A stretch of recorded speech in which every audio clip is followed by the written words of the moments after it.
Welcome to Big Blend Radio's California Sequoia Country show, home to Sequoia and Kings Canyon National Parks, Giant Sequoia National Monument and Sequoia National Forest, and the charming historic agricultural communities that make up Tulare County. Welcome, everyone, on today's Big Blend Radio California Sequoia Country. We're going to talk about why you want to go to California Sequoia Country in 2025.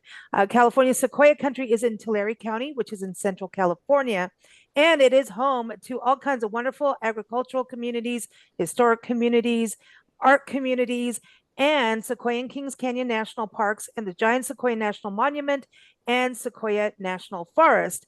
And so we've got Holly Strite here from the National Park Service, who's going to talk about what you can experience in the parks. Plus, after we chat with Holly, Suzanne Bianco joins us from Visit Visalia to talk about the different communities and what you can explore there. And of course, go to discoverthesequoias.com. That is your portal for all the places we're talking about today. But for the parks, go to nps.gov/SEKI. Welcome back, Holly. How are you? Hey, I'm good, Lisa. How are you doing?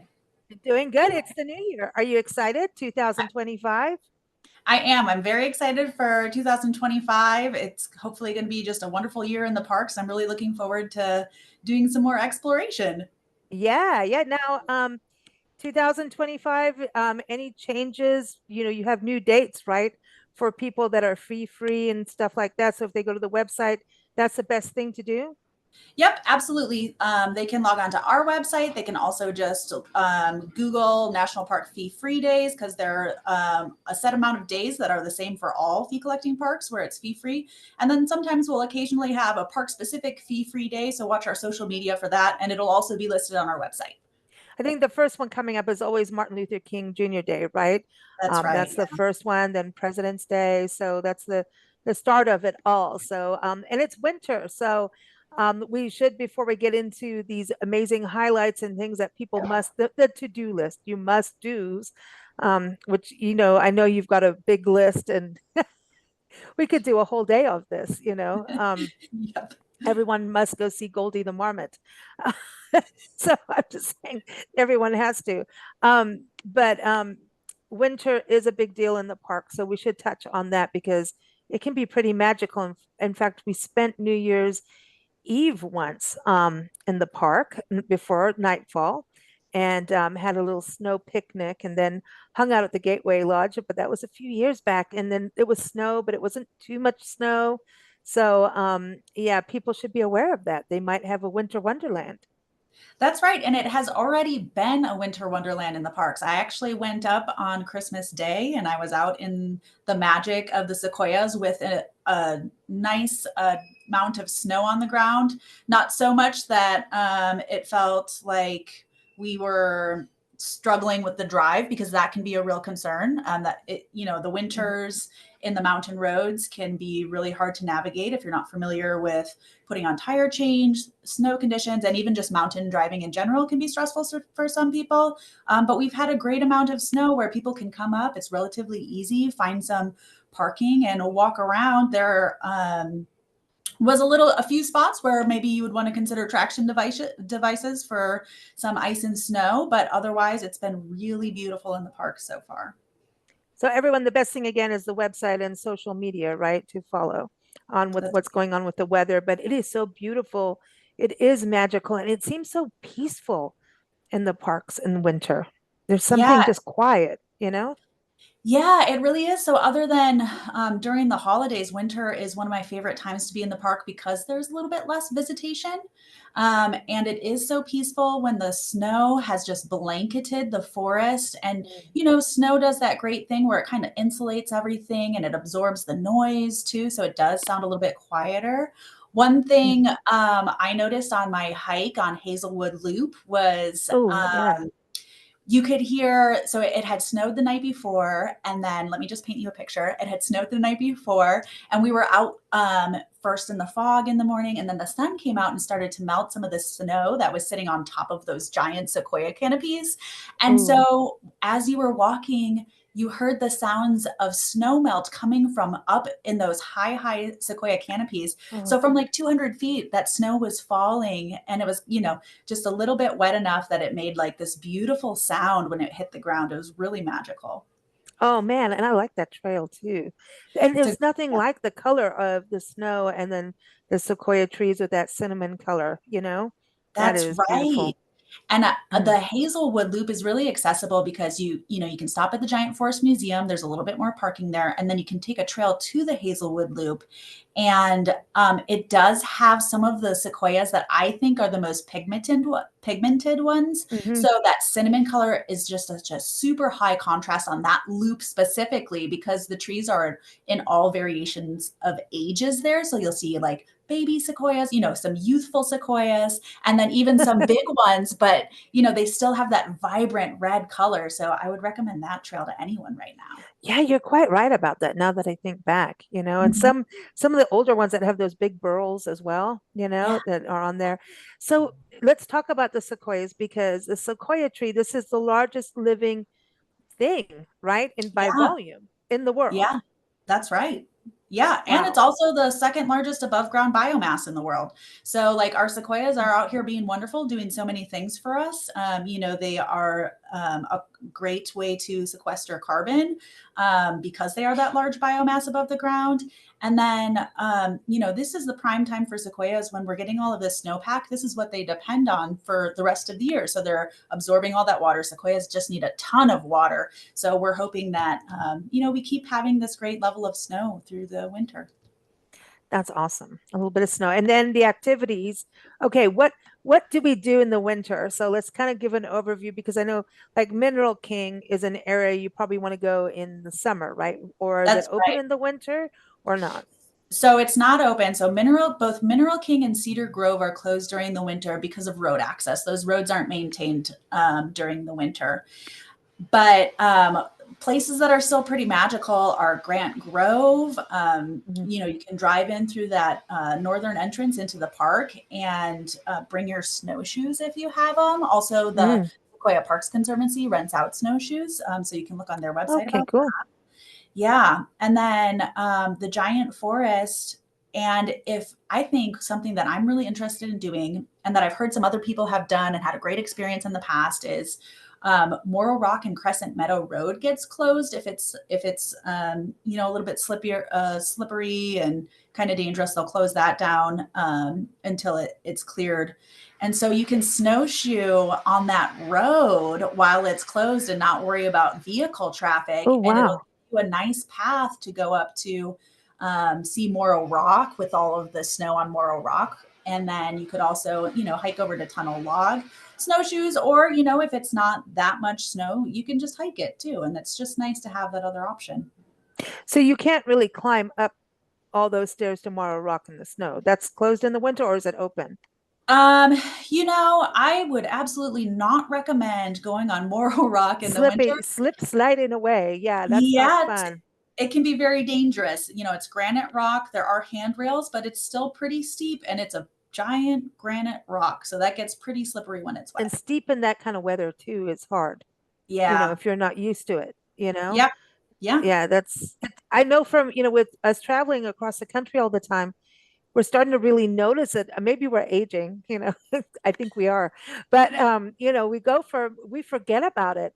Like we'll drive from the mountains. We drove from the Smoky Mountains straight to New Orleans and didn't Mhm. understand why we felt a little wonky. We went from the mountains to below sea level and we were like, Yeah. why are we feeling weird? It should be the other way around. No, we were wonky just Yeah. because it's altitude changes. And we forget Yeah. that as travelers that you Yeah. go. Yeah, altitude changes can make a big difference. Staying hydrated makes such a difference. Also, sometimes when we're excited and we're out exploring, we have to remember to hydrate really well and also Mm-hmm. eat enough calories. If you're snowshoeing, you're burning a lot more calories than you normally would. So bringing enough snacks and food to keep you fed, and This um, is a good excuse for M&Ms. that's right. That's right. I had some M&Ms on my hike. So yeah, doing that, and then also making sure that you're staying dry and warm. And the best way to stay dry and warm is to not let yourself get cold in the first place. So bringing a lot Mm. of layers so you can layer down and layer up when you need to, and regulating your body temperature, helping your body regulate its temperature with Yeah, because you've got like the foothills and up to the top, so it's all these different levels. And then when spring comes around, oh my gosh, the spring to yes, me is one of the most magical times in the yes, parks. Like, going from the foothills with the wildflowers up into, through Hospital Rock. Isn't everyone needs to stop at Hospital Rock? that's I right. was talking about Hospital Rock, by the way, on another podcast on petroglyphs. And I Oh was like, no, yeah, everyone needs to go there. And then I read on, and during the podcast, I had to go on your website to fix my wording because I'm like going, oh, it's this reddish color and everything. And the artist I'm talking to is an art historian. She's like, Lisa, I don't think that's a petroglyph. I no, think it's a this is a pictograph. pictograph. And Yes, she's like, there's no way it's going to be red if it's that way because rocks aren't red like that, like unless yeah, it. So I'm yeah. going, wait. So I had to go back, and so on the site I start reading reading your website on another podcast, and here we are. I've done this how many times in my life. But I had to get it right. But everyone should go see that because it's Native American history. But the red buds around there are in bloom. It's so beautiful in spring, you know. Yeah. Yeah. Mm, It's gorgeous. just gorgeous going all the way. And then the yuccas. That's what's interesting because it shows high desert too, having the Right. yuccas there, right? That's so interesting to me. That Yeah. The just yuccas are the really great when you get to see them do their bloom. mm, gosh, no, and I'm excited for spring. Let's just skip over winter, but no, there's stuff to do in winter. So yeah, so you got snowshoeing, snow. Do you ski in the? I don't ski, but there's opportunities for people to ski in Sequoia and Kings Canyon. Yeah. If they have Mm, that skill level, I know. So we also have, the Pear Lake Hut, which is kept by some of the park rangers. So there are 4 park rangers that are out at the Pear Lake Hut this winter, and the Sequoia Parks Conservancy, it takes reservations for people who have that skill level, and that can cross country ski out to the hut. They can make reservations on the Sequoia Parks Conservancy website for that. wow, that's so amazing. Like just back. It's like backcountry. Yeah. And that's the other thing. Wilderness. So Queen Kings Canyon. It's the Wilderness Act happened over 50 years ago, and this allows people to go out, off the beaten path. This, really out in the wilderness. But don't we have to get permits? And every year, that's like you have to start over. Like you need to get your permit now, kind of thing, right? Yeah, so the wilderness permits, right now we're in a non-quota season, so people can self-issue their permits. And there's a bunch of information about this on our website as well. But right now you can self-issue a permit. So it's actually a great time if you want Oh, to get out in the backcountry. Now, being in the backcountry in the winter in the Sierra Nevada mountains is no joke. So that's also something that people really need to have a lot of preparation and experience for, to make sure that they stay mm, safe out there. okay. But the wilderness, you can do that in spring, summer. Summer is going to Spring, be the summer. big Oh time. yeah. Oh yeah. I Oh, would go encourage. camping. I started backpacking when I was over 30 years old. So I think I was like 33 or something when I started. And now it is one of my favorite things to do. I would encourage anybody to learn about it and see if it might be something they'd be interested in. I mean, that's the reason that we have these protected spaces, is so that people can explore and really go out into nature. Lately I've Hmm. been spending a lot of time thinking about why we go to nature. And I think it's something that everyone can think about. Oh my gosh, we need it. We need it. And it's a Yeah. fix. It is. And the more we go, and I think, what's so great about the parks is they teach what's going on with the change in our world naturally. And I think Sequoia and Kings Canyon was one of the first parks that really addressed it for us in our Mhm. Love Your Parks tour, and does in such a good way to really explain what's going on. And it's not political, y'all. I'm just saying. And Right. I want to say that it's very like here's to understand how science works. And the more and more you go out, sometimes people deal with fear in Yeah. parks, and the more you go on the smaller trails that are accessible, like Big Trees Trail around Yeah. Round Meadow, and Crescent Meadow, everyone that needs to be on the list. That's on the um, list. One of the best places on the planet. And I'd like to stay in Tharp's log cabin. Thank you very much. I Just know. Oh, I can we know. Airbnb that? No, I'm just saying. But when you go out and the more you go, the less fear. And I think staying at the lodge or something gives you a little bit longer, maybe stay in an RV, then you can go camping. So all these different experiences help you stay out longer. And then understanding that at night is also an amazing experience. But backpacking is just that you and nature thing. That's And right. it's Yeah. hard to, I can't go back to work after being out in nature. I can't. I'm still in it. You know what I mean? I don't know Yeah. how many times, when we used to live out by Saguaro National Park, we'd go out early in the morning because, heat Yeah. and see the sunrise. And we'll be so, and then it gets to a point, all right, we need to go back home and go back to work. And I just like, I want to go back out. I want to go back out. In your body, you can feel it recharge. It's kind of like plugging back in. You're unplugging to Yeah. plug back in, I think, when we go to places like Sequoia and Kings Canyon and the forest as well, which is all connected, everybody. For someone new to the show or new to the area, you can do the forest and the parks all in one area, which is great. That's right.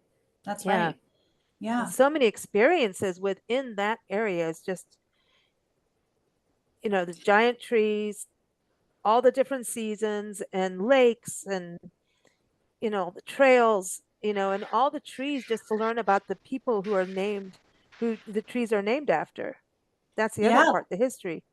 Yeah. It's really cool. People can have a lot of different types of experiences within the parks, and it can be really tailored to your interests and your capabilities. And then it's also a great place to grow your capabilities too. One thing that I really love about the national park system is that we really maintain trails well. And Mm. so that for me is a huge relief in comparison to, let's say, going out to another public lands where they don't have really well maintained trails. I can get lost pretty easily. Even though I'm skilled at map reading and navigation, it's still, when you're in the wilderness, if you start feeling lost, that is a scary feeling, but the parks are pretty good about maintaining the trails. And so that's a level of comfort for me that I appreciate. And that's why I really like spending my time in the parks. Well, actually, too, like now you've got that app, right? Can you talk about that, the app for parks?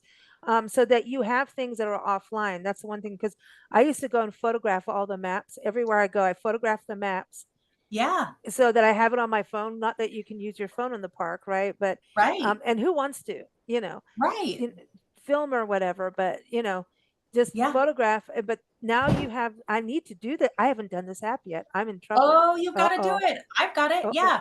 So yeah, it's just the National Park Service official app, and you download it, and then before you go to a park, you can download specifically, you can search for the park you want to go to. It'll come up, like if you're nearby, it'll just come up, or you can search for it. And then you have the option to download the maps for offline use. And so Awesome. that's something that you want to do before you come to the park, and then you'll be able to access all of that information, even though there's no cell phone reception in a lot of places. That's fantastic. I Yeah. know spring, that one hike, Tokapa Falls. I'm getting my, Yeah. Tokapa Falls. did Sure. I get it? I think it's the first time I've ever got it right. That's where you Yeah. see Goldie the Marmot and really cold water. Don't think you can go swimming in the river water. Don't do it. Don't try it. Don't. You may be hot because it may fool you, the sunshine, Yeah. and from It's hiking, very and then you dangerous. think you could take your hiking boots off and put your feet in that water. No.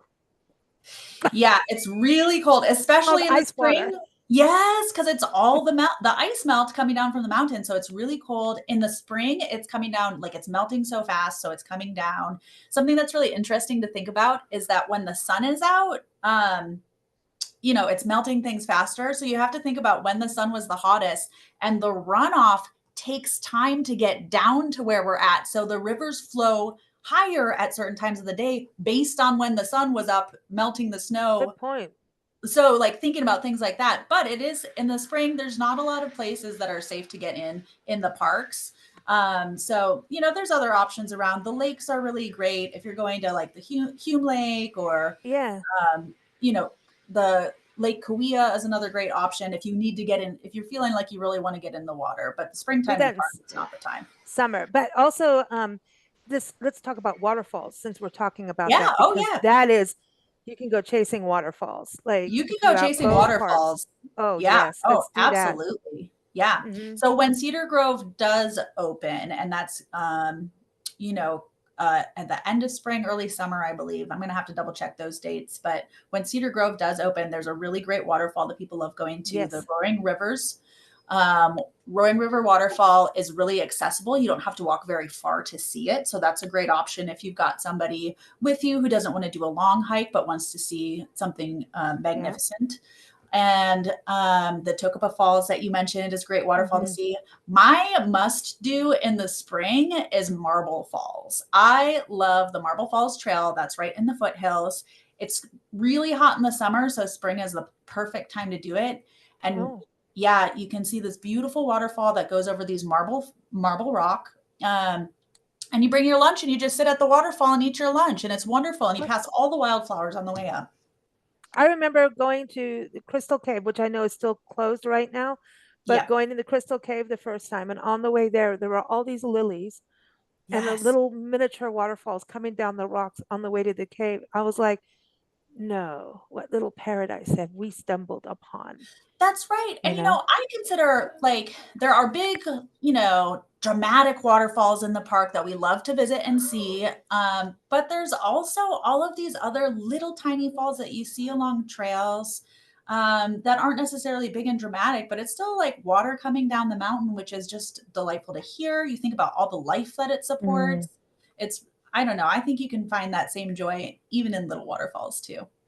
Oh man, the waterfalls, and just seeing water and you know, going on the Zoom Walt Trail, that's the other thing. So meadows, Oh, yeah. that the meadows going into summer, Yes. that is just I want to get in the meadow.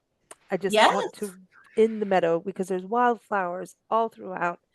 It's just so and there's when you down in the meadows, you see these complete ecosystems happening right in front of you. Like, Yeah. it's not just a flower. There's going to be, a butterfly, and then there's going to be something over here, and then you start to see more and more in this one little scope. It's just a Yeah. really good way of it's seeing the web of life. I know everybody wants to see the big, wildlife like bears and everything, which you have and experience them, Yeah. which they're awesome. But Right. this is also this magical thing that you can see in these meadows, how, everything works. So like you've got the Browns Meadow, which is where the Big Trees Trail goes around, Crescent Meadow, then Zumwalt Meadow. You go on a nice bridge, the suspension bridge, and the water Yeah. under there is just seeing the water, clear water and those rocks and just yeah, okay. I'm feeling a little, you I know, know. Now we're I getting a miss it. little excited. We're getting ahead of ourselves I mentally. know. I'm like, can we go? Can we go walking now? You know? Yeah. Yeah, I mean that area is so just Zumwalt Meadows magic and just that Yeah. Yeah.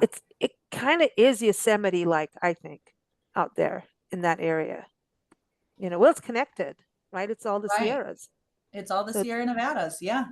and that's the thing. So when we look at the big trees, these giant sequoias, that's it, the Sierras. That's where you're going to see them. That's it now. And this for Yeah. growing wild naturally. Yeah. Roughly 2/3 of the world's sequoia population are within the boundaries of Sequoia and Kings Canyon National Parks. Wow.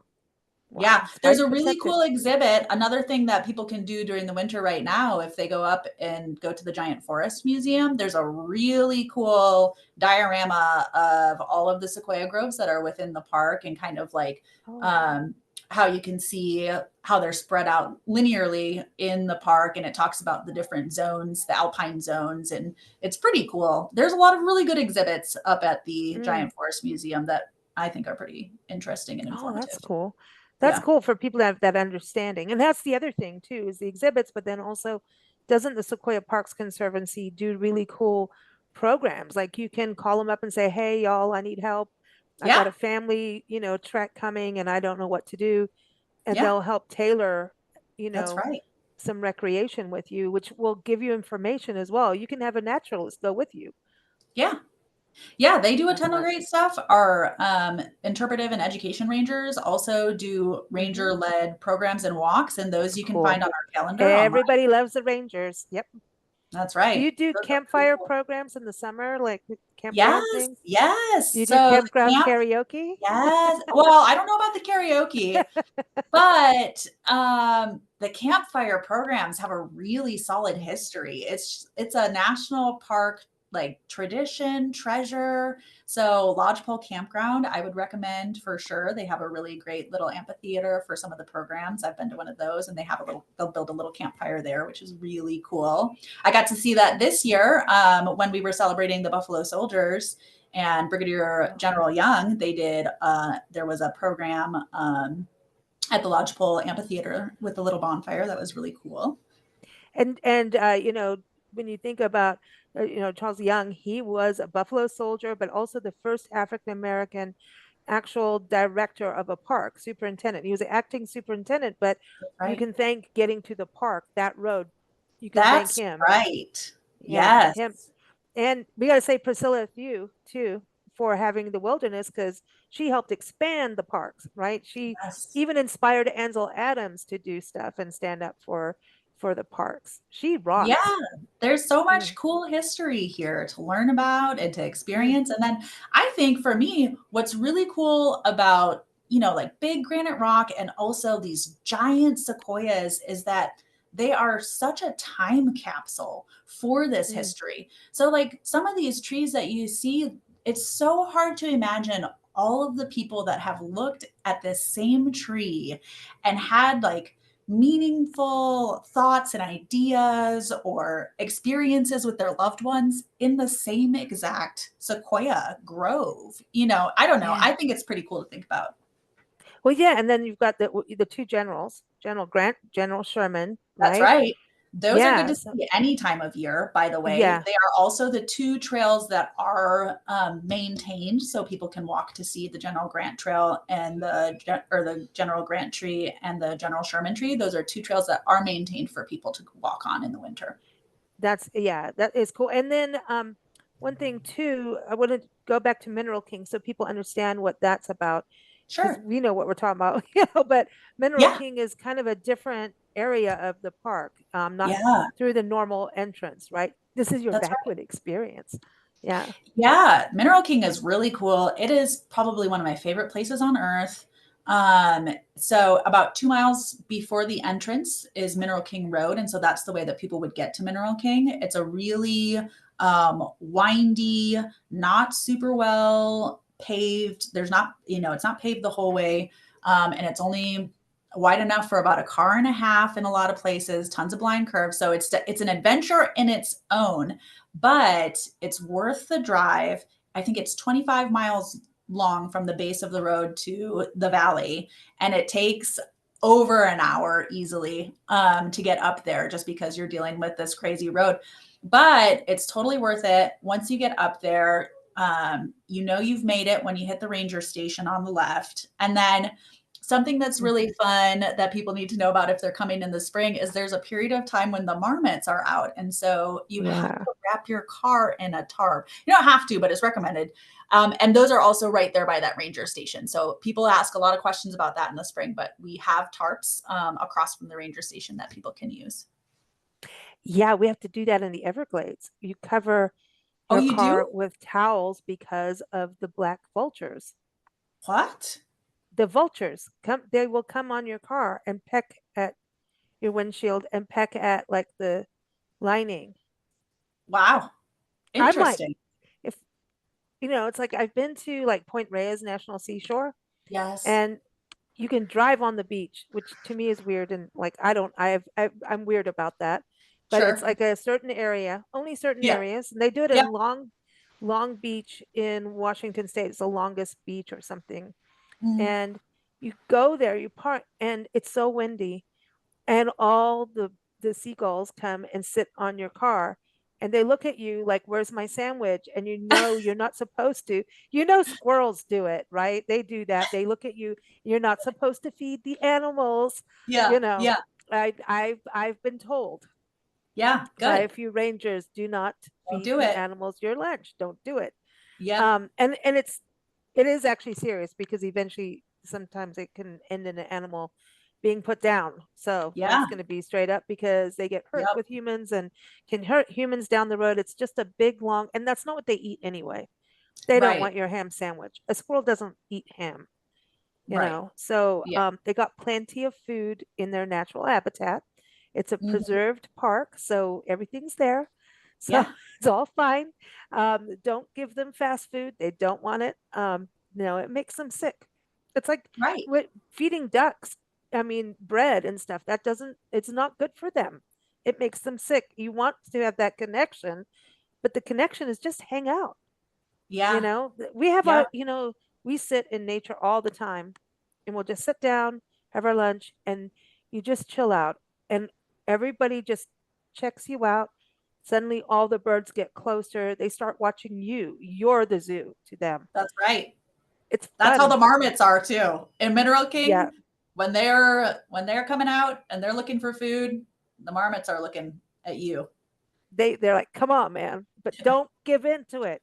They're Don't do trying to it. trick you. It's just Yeah. like your puppy dog. They're trying Yeah. to trick you, just like your kids.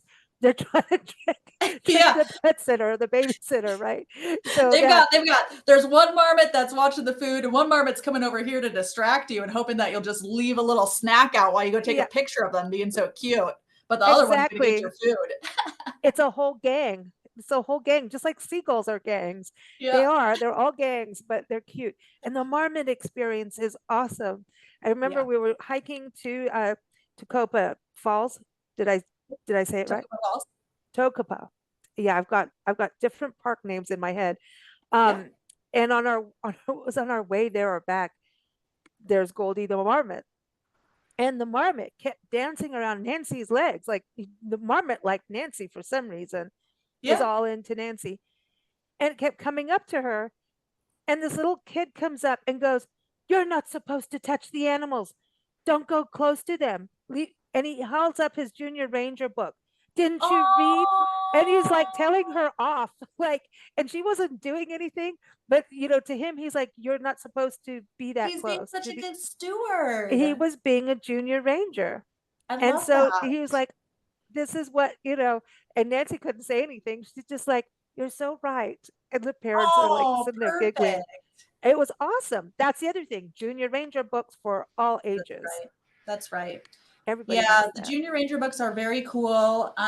If people are interested in completing a Junior Ranger book in the parks when they come here, you can pick one up at the visitor center, but you can also look ahead online and kind of prepare yourself for what it looks like and kind of get ready for Mm, that. I like that. And then we've talked a little bit about all seasons, but fall, which I know we just left, Yeah. but fall, are there fall colors? I mean, obviously the sequoias are fall colors, but Yes. are there fall colors? There are. And honestly, this year we had the best fall. I'm hoping we have another amazing fall next year. Um, Fall in the parks is so cool because you can watch it travel because of the huge range of elevation. So the fall lasts a little bit longer because you just keep driving up into it further and further.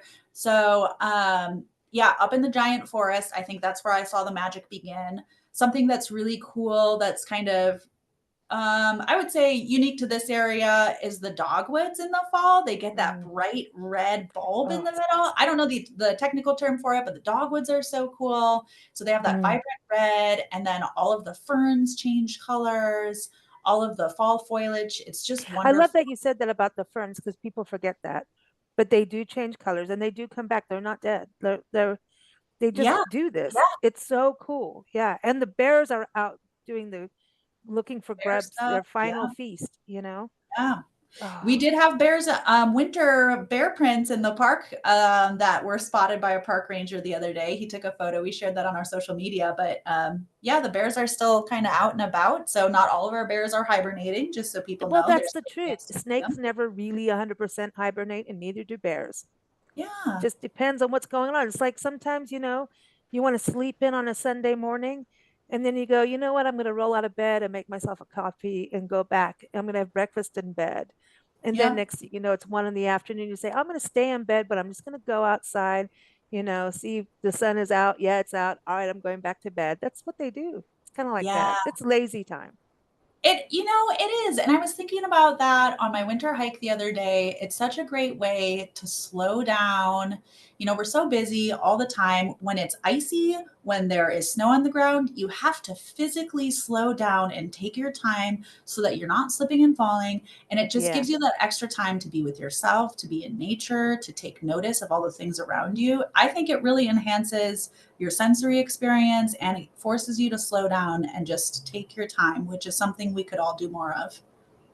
You know what? And it enhances your life in so many ways because you become more observant. And so, if you're a creative person, it boosts creativity. And we Yeah. all need that, even in your professional life. Even if you're Yeah. an accountant, you need to be creative. Thank you. Just saying, so it helps you in all of those things to set back. And it's just so good for your body. Yes. Dr. Jackie, our cardiologist on the show, she always says 150 minutes of walking a week. Now, wouldn't you prefer to do it amongst the giants instead of always looking at your neighbor's backyard? Though that is fun because you want to gossip and Right.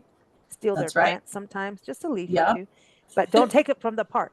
But that's the thing, is just even breathe in fresh air is a deal. The fresh air. And, I'm glad you mentioned don't take it from the park. So we can't take anything out of the park, but that doesn't mean that we can't physically touch things in the park though too. Hmm. So like don't take it with you. But I love when people get up into the trees, they're touching them.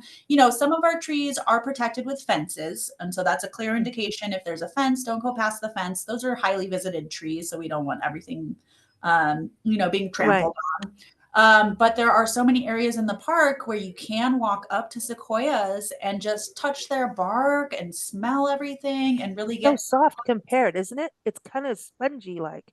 it's very spongy. It's part of their fire adaptation because they're in a natural fire landscape where they about every 10 to 14 years receive beneficial fire from naturally occurring like lightning caused fires or something like that. And so that spongy bark is an adaptation for them to survive in those conditions, which is really cool. It's got a lot of air in there. So it's also, if you find a piece of sequoia bark on the forest floor, if you pick it up, it's a lot lighter than you would think. Mm. That's what I keep telling my belly. That extra tire is not just sponge. Come on, it's just air. It's just air. Just air. I need to take a walk in the park. That's for sure. Well, I think, January is that time where we're all like trying to do our resolutions or like get a better foot of the future, right? So the Yeah. first thing is go to the parks. I know there's that nonprofit RX for parks or Parks RX, and it's like how good parks are for you to go out and, get there and do it, you know, so important just to get your body moving and have a Yes. different experience, learn something new, Yeah.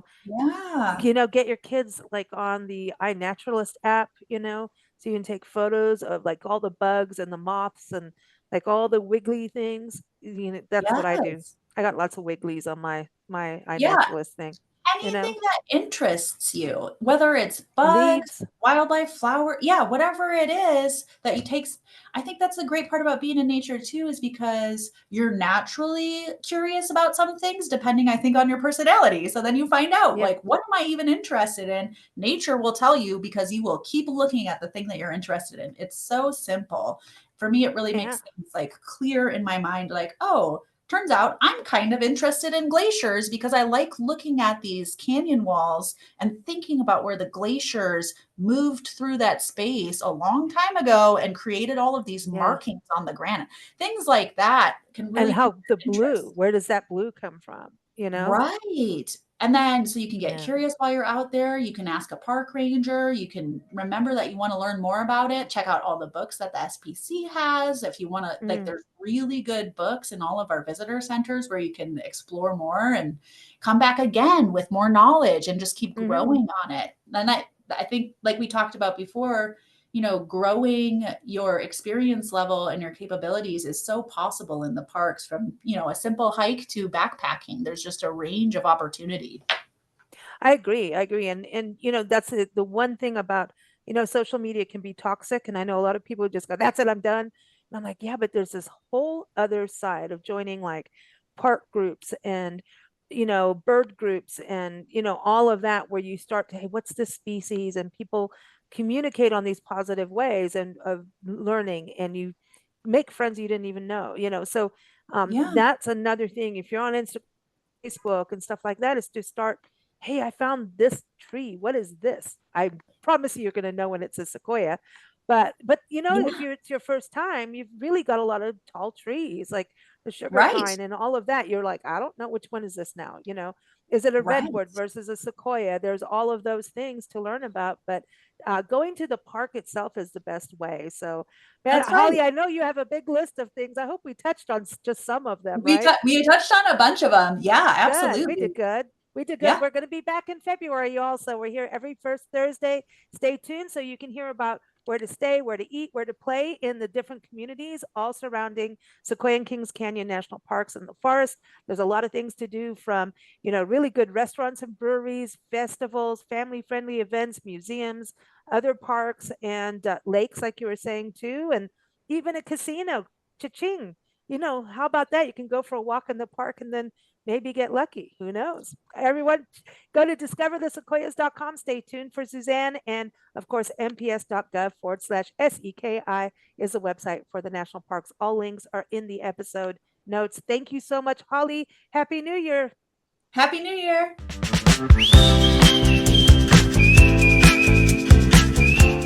Tulare County is full of wonderful destinations, communities. We've got Tulare, Exeter, Lindsay, Woodlake, Porterville, Dinuba, so many different communities to visit. Three Rivers, which is at the gateway of Sequoia National Park. And then there's Visalia, which is the city, but it doesn't feel like a city. Tulare is a city, but it doesn't feel like it's just, I know that there's cities, but they just don't feel like cities. They feel like wonderful destinations where you can walk downtown, go shopping, have a locally brewed beer, good pizza in downtown Visalia, I'm going to say too, but also go and have a convention in Visalia, the county seat. So welcome back, Suzanne. Bianca's here. She is from Visit Visalia, which you can go to visitvisalia.com. So New Year, so many reasons to put Tulare County on the list to do, right? For Absolutely. 2025. Yes, absolutely. Here we are in January, and it's the vacation planning month. People are starting to look forward to what they're going to be doing this spring, this summer. So we hope to inspire a little bit of travel to our area. Yeah, absolutely. I mean, when you think about there's Sequoia and Kings Canyon National Park, Sequoia National Forest, Giant Sequoia National Monument. So there's the big trees. And then there's all the communities to visit. And so I would say one of the main things that tie all the communities together would actually be agriculture, right? That would be the common bond, then art, then history, and then there's all these common bonds, but you each have your own unique experience. Yeah, absolutely. I mean, while we know that people come to our area because they want to see the largest living things on the planet, visit Sequoia and Kings Canyon National Parks and the National Forest, our communities here offer so much more for that national park vacation. Like you said, charming small towns, great restaurants. We are in the heart of agriculture, so you'll see that in the menus in the restaurants and in the farmers markets. And, people are just really super friendly here. So you'll have a very welcoming atmosphere. Yeah, exactly. And you go into a store, it's like you'll actually be able to have a conversation about what you're buying. And it's not like just clicking on the mouse at your computer. This is like someone's going to go, oh, you're looking for this color. Oh, we can get it this way. Let me go in the back, find you that special thing you're looking for. Yeah, absolutely. Absolutely. And agriculture, like you said, is big. Next month, starting in February, is the Blossom Trail. All the blossoms on the almond trees and the stone fruit, like peaches and nectarines and apricots, all of these things that grow here. The trees put off their beautiful pink and white blossoms. So people come from all over to drive through the orchards and see the blossoms, take photos with them. And that's a really great visual of the strength of agriculture here in this area.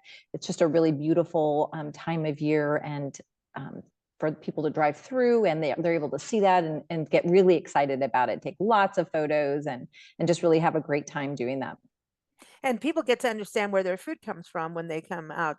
And you've got the Blossom Trail, but I know Tulare Isn't that when the big expo, the International Ag Expo happens in February? So people Yes, should put that on absolutely. their list. Yeah. Big Yeah. tractors. Yeah, big tractors. Yeah. Nearly 100,000 people come to Tulare for the World Ag Expo, to, farmers, but people also come because they love poking through, seeing all the different exhibits, tasting the food. There's lots of great food at the World Ag Expo. So it's a great international expo here in the area. And the thing too is you start to get all the fruit stands and there's like Bravo Farms. A friend of ours just came through there and she came back with a big bag of cheese like for her Christmas holiday swap. She's like, I got Bravo Farms cheese. There And then you she was go. hoping somebody wanted to trade it back to her. So I'm like, what are you doing? She loved it.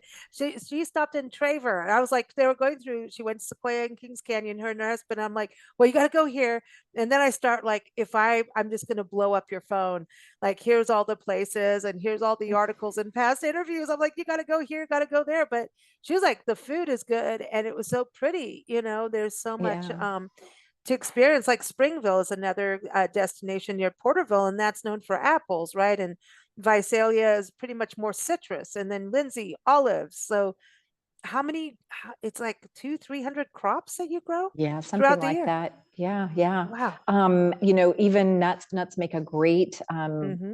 like souvenir, I guess, of a visit here. So Naturally Nuts here in Visalia, he's got lots of great different types of nuts. His family's been growing nuts in California for like 100 years or something like that. And Wow. if John's in the shop, talk with him. He just gets really, He's really awesome. excited. Yeah, really excited about agriculture in our area. And he'll love to talk with you about water and where things grow here and all sorts of stuff. But lots of things in his shop that make a great,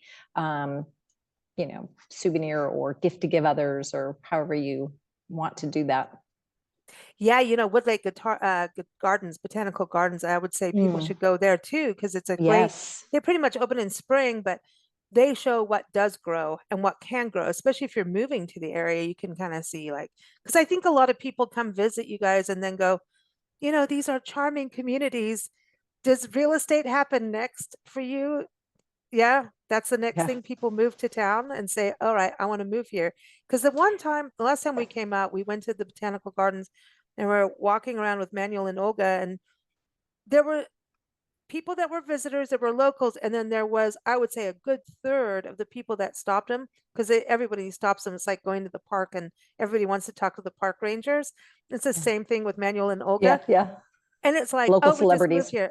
Oh, we just moved here. Oh, we just moved here. Oh, we just moved Mm, here. And we want to know what we yeah. can grow. And I'm like, wow. So he's like showing them blueberries and all kinds of things that you can grow. Yeah, he's really great at whatever's in season. If there's a piece of ripe fruit on the tree, he'll pick that fruit and cut it up for you and let you take a sample of it. He really wants people to understand what grows here and how it grows. And that's been just a love passion for him, whatever that's called. He and Olga putting that whole garden together, and it's more than a garden, like you said. It's just this really fantastic place that's constantly evolving. So if you've been once, you've been once. Come again. It's something different Oh, each season and each year. It's amazing. mm.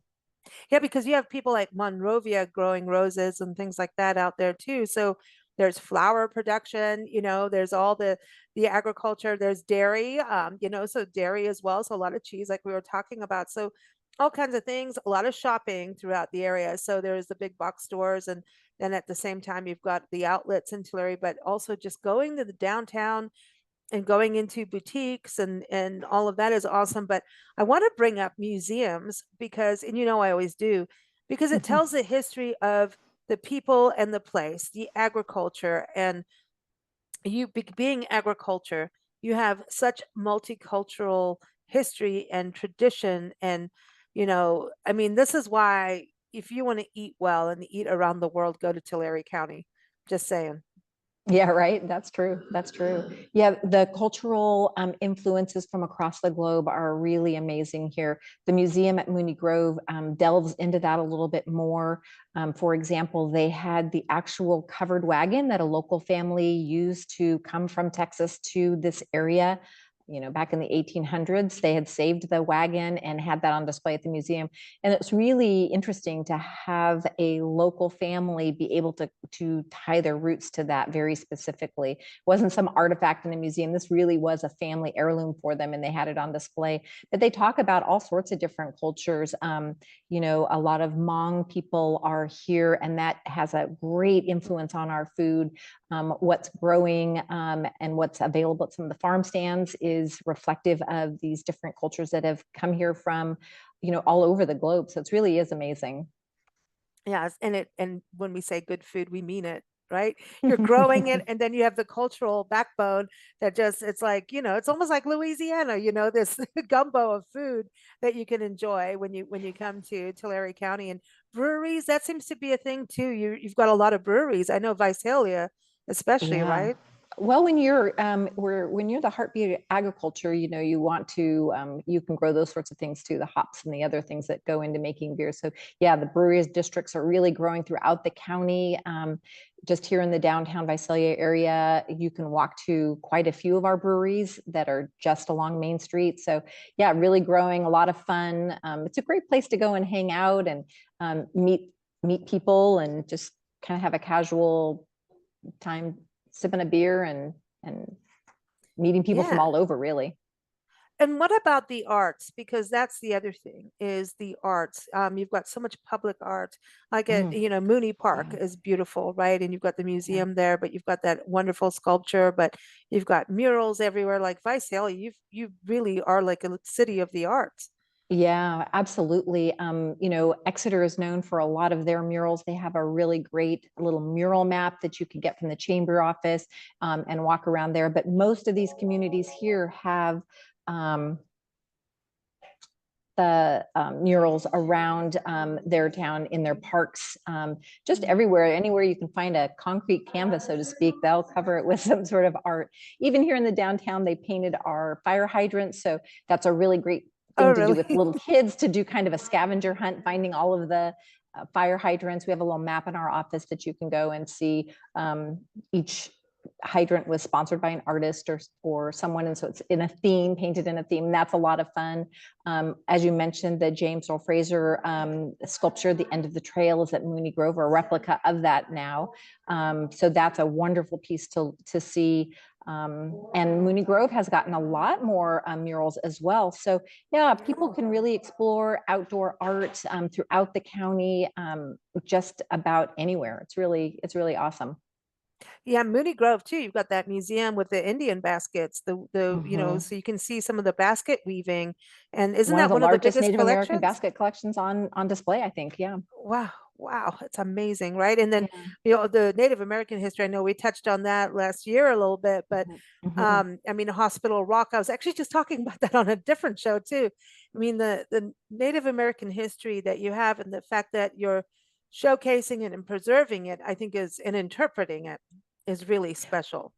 Yeah, well, they're the original inhabitants of this land, and we respect that. So it's really important for us to highlight those local tribal communities here in the county, and just share some of their artistry, their voices, their history. It's a really interesting to learn about.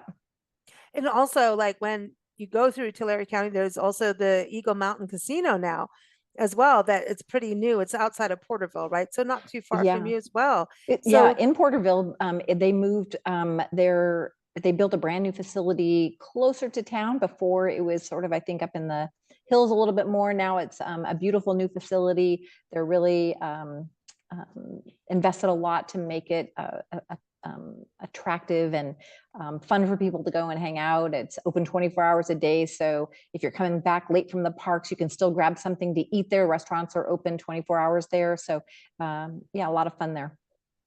I think that's you just don't expect it. It's so, you're in these charming historical downtowns, you're hiking, you're going to lakes like Lake Success and Lake Kauai, and, hike, just all of these quality of life things. And then here's a casino, and you're like, wow, okay, let's party. So it's this, you have the complete experience. Like, you have the nightlife too, you have the bars and everything, but a lot of entertainment. That was the one thing I think we should touch on, is that like Fox Theater to me is an icon of Visalia, and it's part of the history. I mean, it's like people would work on the farms all day and then be able to go, oh, we need something outside of the farm for some adult and when I say adult entertainment, like, a performance, a show. Yeah, the Yeah, symphony, we're, the we're Sequoia talking about Symphony, for example. not Yeah. X-rated stuff, right?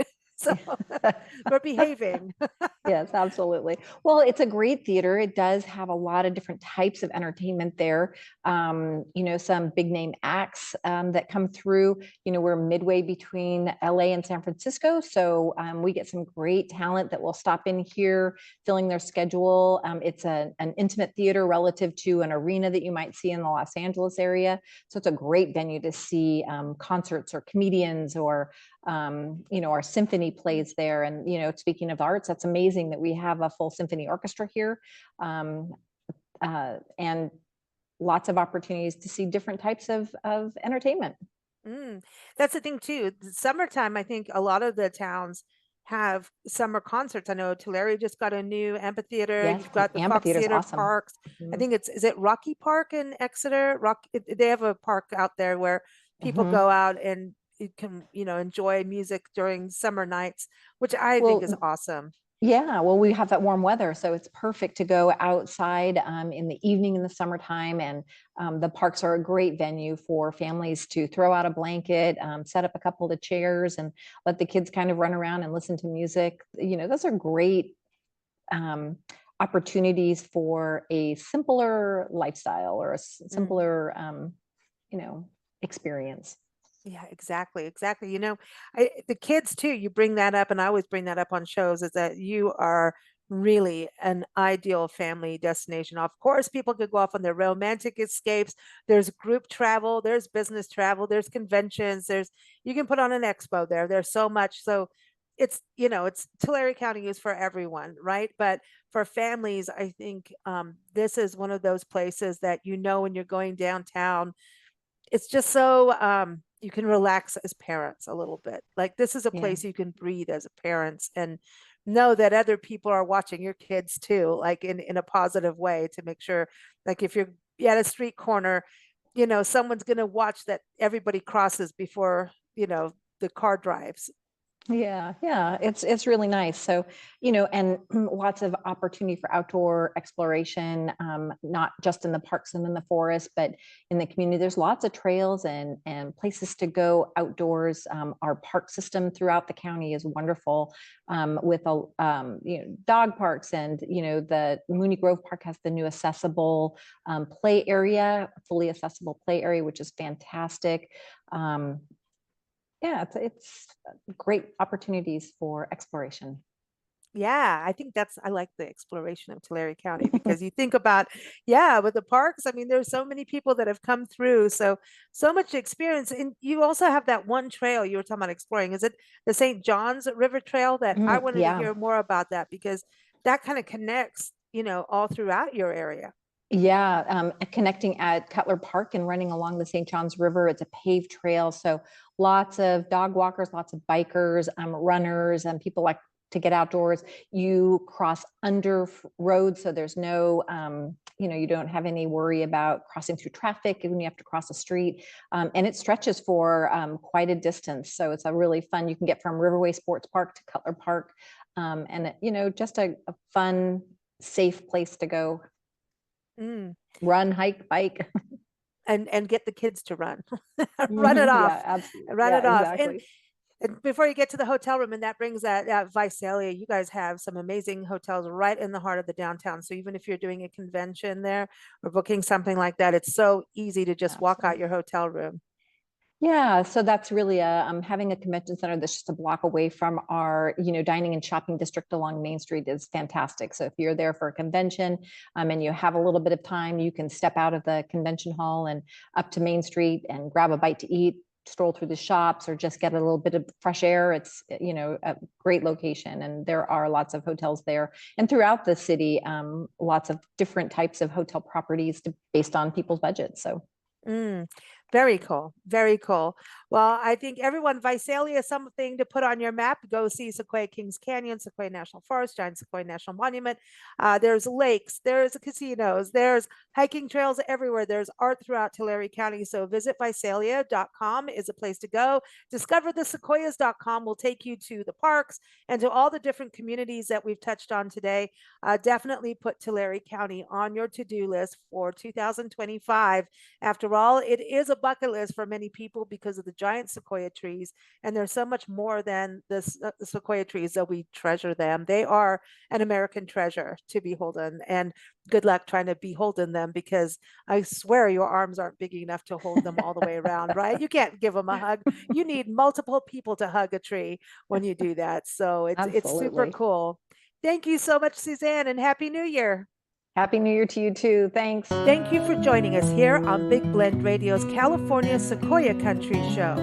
New episodes air every first Thursday at 4 p.m. Pacific Time. You can keep up with the show at bigblendradio.com, but also plan your Tulare County escape. Go to discoverthesequoias.com.